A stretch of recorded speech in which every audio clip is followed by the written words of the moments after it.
नाशिकच्या पंचवटीत jogging track असलेल्या Shrikrishna garden समोर साकारलाय 7 मजली देवीदास हाईट प्रकल्प। मग येताय ना आजच आपला फ्लॅट बुक करायला देवीदास हाईट्स मध्ये। आमचा मोबाईल क्रमांक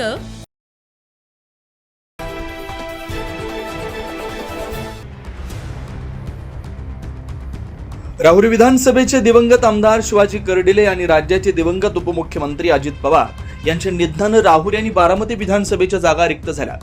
विधानसभेच्या या रिक्त जागांकरता 9 एप्रिल रोजी मतदान प्रक्रिया पार पडणार आहे। बारामती विधान परिषदेसाठी आज राज्याचे उपमुख्यमंत्री सुनेत्रा पवार या आपला उमेदवारी अर्ज दाखल करणार आहेत। या उमेदवारी अर्ज दाखल करण्यासाठी राष्ट्रवादी अजित पवार गटाचे मुख्य नेते आज उपस्थित राहणार आहेत। राज्याचे अन्न व नागरी पुरवठा मंत्री छगन भुजबळ हे देखील बारामतीला रवाना झालेत।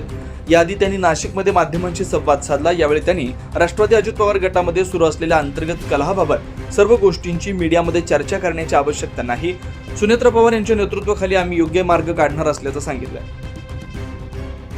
बरोबर आहे, तुम्ही सांगता ते की काही मीडियातून आलेलं आहे, काही कोणाची पत्र सुद्धा कोणाच्या हातात लागलेली आहे, इलेक्ट्रॉनिक आणि प्रिंट मीडियामधून सुद्धा काही गोष्टी आलेल्या आहेत।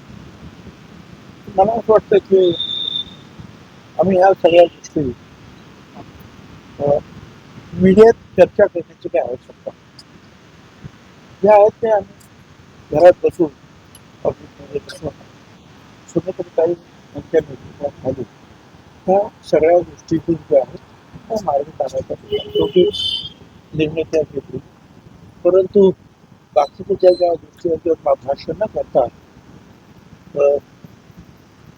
त्या गोष्टी ज्या मुळाशी सांगितल्याप्रमाणे त्याच्यामध्ये चर्चेचा विषय मी तरी करू शकत नाही। बारामतीमध्ये आज पटेल आणि तटकरे यांच्या विरोधात काही बॅनरबाजी झालेली आहे, होर्डिंग लावून झालेली आहे। मी सुद्धा जे आहे मला असेल त्यांची सुद्धा आपण समजून घ्या। शेवटी पक्ष पक्ष पद्धतीनं पुढे न्यायचा आहे आणि शेवटी आता सुनेत्रताईंना आपण केलेलं ना त्या तुमचं तिथे बसून चर्चा करतो ना, ते ठरवतील काय करायचं काय नाही।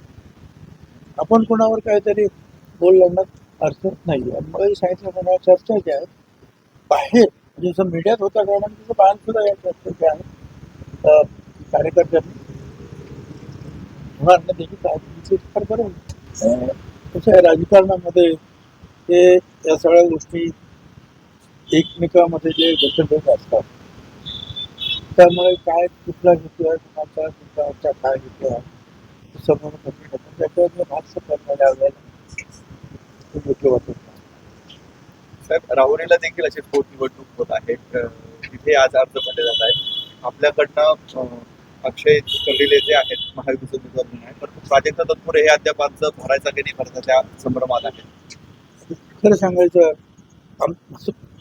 माझं ते पूर्ण लक्ष जे आहे ते बारामतीच्या बाबतीमध्ये त्यामुळे आता नक्की कुठे काय चाललेलं आहे त्याच्याबद्दल काही सांगू शकतो। तसेच सध्या तरी आमचं लक्ष पूर्णपणे बारामतीकडे विधानसभेकडे असल्याचं त्यांनी सांगितलं। 9 न्यूज महाराष्ट्रासाठी प्रतिनिधी इसाक कुरेशी, नाशिक।